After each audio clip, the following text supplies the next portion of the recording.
तो आज की सबसे बड़ी खबर यह है कि भारत और चीन के बीच सीमा विवाद सुलझने में अभी बहुत लंबा समय लग सकता है। आप में से जो लोग ये उम्मीद करे बैठे थे कि ये बहुत जल्द सुलझ जाएगा, कुछ हफ्तों की बात है या कुछ महीनों की बात है, तो आज हम आपको ये बताना चाहते हैं कि जो संकेत हमें मिल रहे हैं उससे ये लगता है कि ये मामला अभी बहुत आगे तक जाएगा, ये लड़ाई बहुत लंबी चलने वाली है। इसलिए आप अपनी तैयारी अच्छी तरह से ठीक से करके रखिए।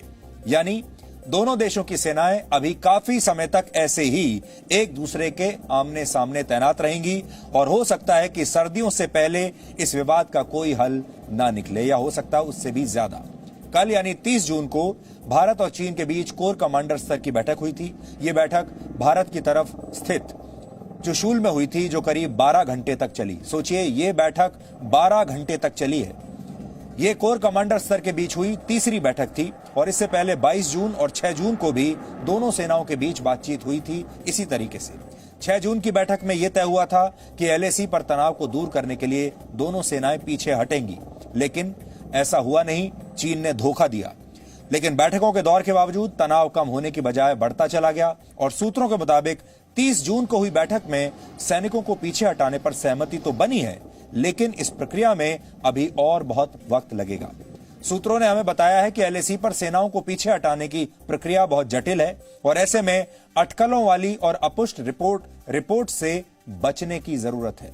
हम जो आपको बता रहे हैं ये विश्वस्त सूत्रों के आधार पर रिपोर्ट्स हैं और हम कभी भी इस मामले में आपको ऐसी कोई खबर नहीं दिखाएंगे जो अपुष्ट हो। सूत्रों ने बताया कि बैठक में दोनों देशों की सेनाएं इस बात पर सहमत हो गई हैं कि एलएसी पर तनाव घटाने के लिए सैन्य और कूटनीतिक स्तर पर कई और बैठकों की जरूरत है। यानी अभी और बहुत बातचीत की जाएगी। यानी स्थितियां ऐसी नहीं लग रही कि भारत और चीन की सेना जल्द ही अपनी अपनी पुरानी पोजीशन पर लौटे या इस पोजीशन से पीछे हटे, और इस स्थिति के सामान्य होते होते ये साल तो लगभग पूरा बीत ही जाएगा।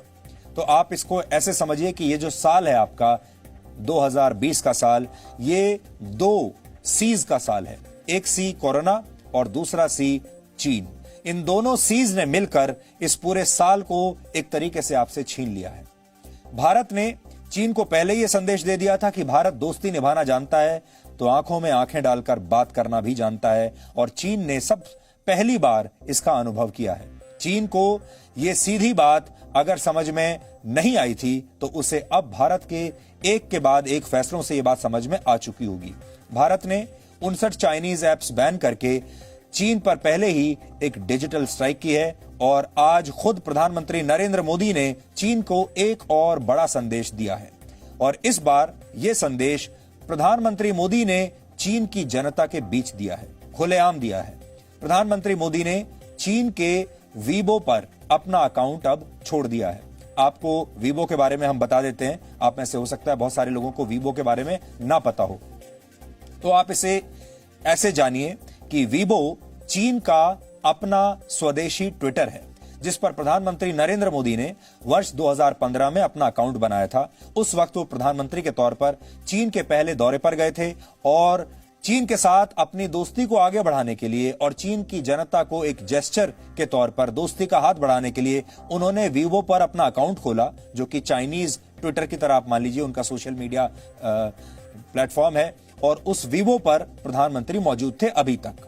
वीवो पर प्रधानमंत्री नरेंद्र मोदी के करीब 2.5 लाख फॉलोअर्स थे, लेकिन चीन के साथ सीमा पर टकराव के बीच अब वीवो डिप्लोमेसी का भी अंत हो गया है। वीवो पर अपने इस अकाउंट से प्रधानमंत्री नरेंद्र मोदी चीन की भाषा में संदेश दिया करते थे।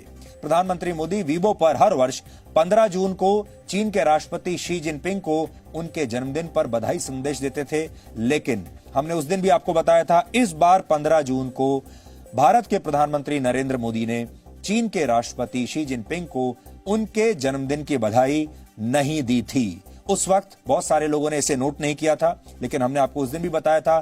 तो 15 जून को ही प्रधानमंत्री ने एक बहुत बड़ा संदेश दे दिया था, वरना इससे पहले प्रधानमंत्री मोदी हर साल शी जिनपिंग के जन्मदिन पर उन्हें हमेशा बधाई देते थे, लेकिन इस बार नहीं दी। और अब वीबो से अगर प्रधानमंत्री नरेंद्र मोदी हट गए हैं तो इसे आप चीन के बहिष्कार का सबसे बड़ा संदेश समझिए।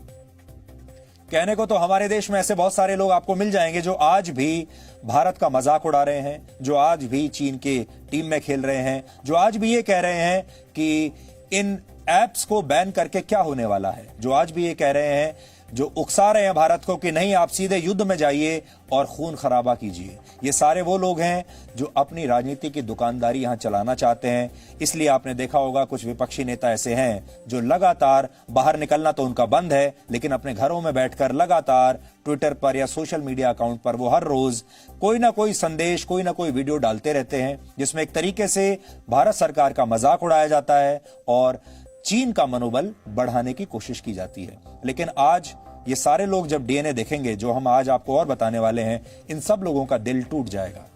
बताया जा रहा है कि जिस दिन भारत ने 59 चाइनीज ऐप्स पर प्रतिबंध लगाने का फैसला किया था, उसी दिन प्रधानमंत्री मोदी के वीबो अकाउंट छोड़ने की प्रक्रिया भी शुरू हो गई थी।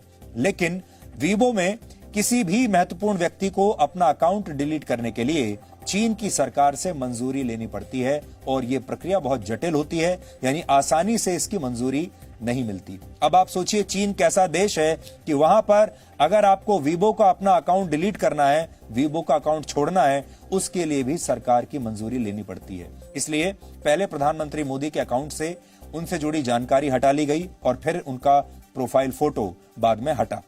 फिर एक एक करके इस अकाउंट की से जो पोस्ट की गई थी उन्हें डिलीट किया गया।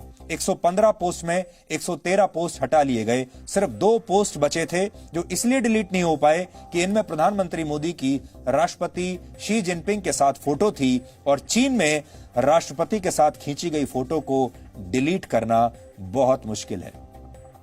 लेकिन बाद में ये दोनों पोस्ट भी हटा लिए गए। तो सोचिए चीन किस तरह का देश है। आप वहां अपना सोशल मीडिया अकाउंट, अगर कोई वीआईपी अकाउंट है तो उसे आप डिलीट नहीं कर सकते, उसके लिए सरकार की अनुमति चाहिए। और अगर शी जिनपिंग के साथ आपकी फोटो है तो उसे भी आप डिलीट नहीं कर सकते। चीन एक बड़ा ही अजीब देश है और जो लोग भारत जैसे देश में रहते हैं और लोकतंत्र की दुहाई देते हैं, फ्रीडम ऑफ स्पीच की बात करते हैं, उन्हें चीन के बारे में कभी सोचना चाहिए कि चीन कैसा देश है। लेकिन अब आप ये सोचिए कि चीन ऐसा देश है जहां सोशल मीडिया पर अकाउंट बनाने से लेकर उसे डिलीट करने तक सरकार की मंजूरी के बिना कुछ नहीं हो सकता। यहां तो आप जब चाहे डिलीट कर सकते हैं, जब चाहे नया अकाउंट बना सकते हैं। सबसे बड़ी बात, अपने सोशल मीडिया हैंडल पर आप जब चाहे जो चाहे लिख सकते हैं। जो चीन अपनी कंपनियों के ऐप्स पर लगे प्रतिबंध पर भारत को उपदेश दे रहा है, उस चीन को अपने ही देश का हाल दिखाई नहीं देता। और आप ये सब तो जानते ही होंगे कि चीन में ट्विटर और गूगल जैसे जो ऐप्स हैं, ये पहले से ही प्रतिबंधित हैं। इसी बीच चाइनीज ऐप्स पर प्रतिबंध लगाने के भारत के फैसले पर पहली बड़ी अंतर्राष्ट्रीय प्रतिक्रिया आई है और ये आई है अमेरिका से। ये प्रतिक्रिया अमेरिका के विदेश मंत्री माइक पॉम्पियो की है, जिन्होंने चीन के खिलाफ भारत की इस कार्रवाई का जमकर समर्थन किया है। माइक पॉम्पियो ने कहा है कि साफ सुथरे ऐप्स पर भारत की जो सोच है, वो सोच भारत की राष्ट्रीय सुरक्षा, संप्रभुता और एकता को मजबूत करेगी। पहले आप अमेरिका के विदेश मंत्री का ये बयान सुनिए। We welcome India's ban on certain mobile apps that can serve as an appendages of the CCP's surveillance state. India's clean app approach will boost India's sovereignty. It will also boost India's integrity and national security, as the Indian government itself has stated. Today, तो हम आपको पहले दिन से यह बात बता रहे हैं कि ये लड़ाई अब 2 देशों के बीच नहीं बचेगी। ये लड़ाई ग्लोबल होगी, ये लड़ाई दूसरे देशों तक भी जाएगी और इसे पूरी दुनिया लड़ने वाली है। ये लड़ाई अंतर्राष्ट्रीय लड़ाई है और अच्छी बात यह है, बड़ी बात यह है कि इस लड़ाई में भारत के साथ लगातार अमेरिका खड़ा हुआ है और अमेरिका आपको हर जगह, हर फैसले में भारत के साथ दिखाई दे रहा है। ये भारत के लिए एक अच्छी बात है, शुभ संकेत है। Presenting B News app, available on Google Play and App Store. Download it now.